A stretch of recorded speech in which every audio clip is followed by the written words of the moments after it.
Arneson, Illinois Classic Women. Hello. Hello. Hello, good morning. How are you Good this morning.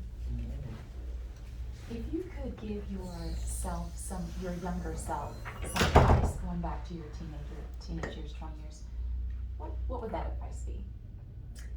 I would definitely tell myself to not be afraid to fail.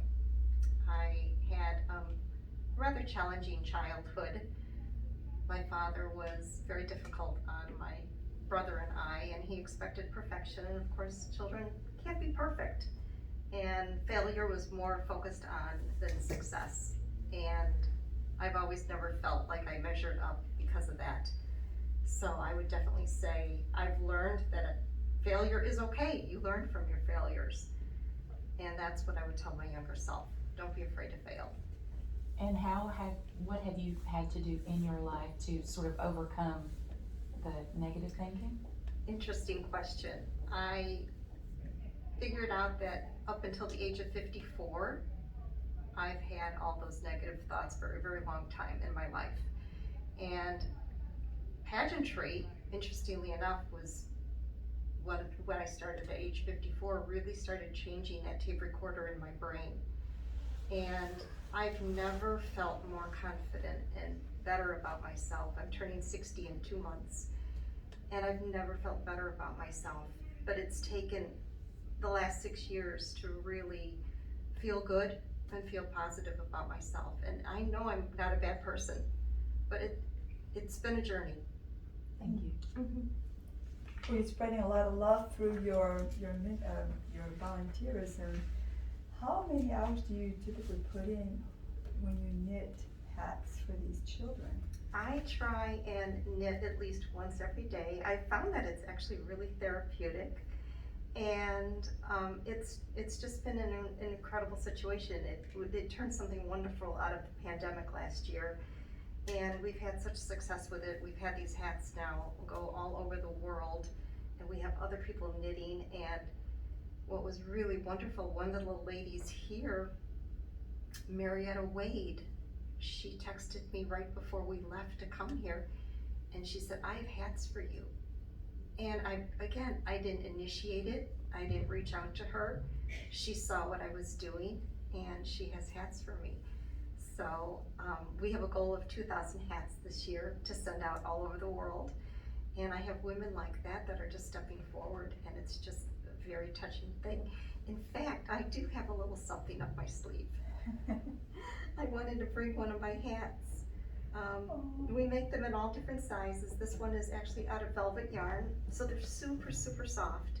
Some are even tinier than this, and some are larger. Some are for children with cancer, and it's just made with love. You give these to the parents, and they know that someone hand knitted them, and that's the most powerful thing about volunteering. You're touching someone that you're never going to meet, but you're making a difference in their lives. And how did this platform come to be? Out of the pandemic, I do a lot of volunteer work, and that was the one way I found myself. Once I retired 6 years ago, and after working over 30 years, I didn't know what to do with myself. I've heard about people that retire and they kind of struggle, and it took me about a year to find myself, and I started volunteering, and that's what made such a big difference in my life. And I love doing these hats. This size takes about an hour. That's it? Yeah, just an hour. Oh, wow. Yeah. So I do it at night when I'm watching TV, and after I get about 50 of them, then I send them to Marley's Ministries, and then they send them out. And that's an incredible, talent, because I see that as a dying hobby or dying skill.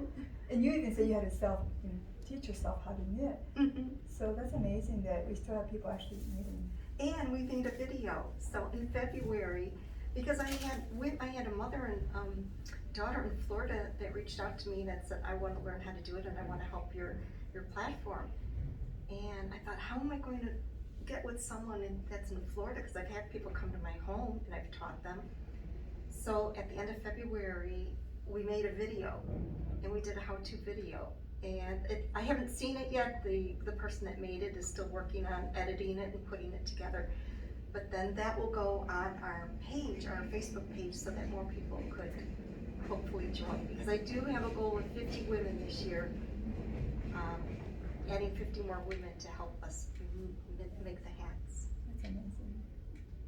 So what made you be interested in pageantry? It came about in a very unusual way. I was having lunch with some girlfriends one day, 6 years ago, and they were talking about someone that they knew that was in pageantry. I didn't know this person, and the conversation came to a halt, and they both looked at me and they said, "You need to try pageantry." And again, I was retired and still trying to figure out what I wanted to do with my time, and I gave it a try, and I drank the Kool-Aid, and now I love it.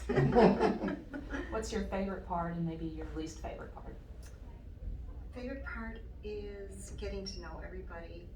When I joined, I couldn't believe how many other women had stories like myself of difficult backgrounds. And what's the least favorite part? Maybe travel. I actually hit my rental car coming into the parking lot Thursday night, or what was that, Tuesday night? So what inspiration would you give someone who's never competed in a pageant and is sort of interested, the curiosity is there, but what inspirational word would you give? I think it's just to enjoy the experience, because you learn so much. It's really about your journey and not about the competition. It's a really growing experience, so I would just definitely tell them, enjoy the experience and just take it all in, because you'll come away with so much more than you can even put a price on.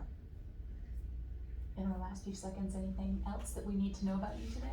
Well, I just want to let you know that with or without a crown, I'm consistently committed to working my platform and volunteering. I do a lot of volunteer work. With or without a national title, I will work very, very hard and promote this system. And I'm already recruiting people to come, because this has been just a wonderful experience so far. Thank you so much for your time. Thank you so much. Thank you. Thanks.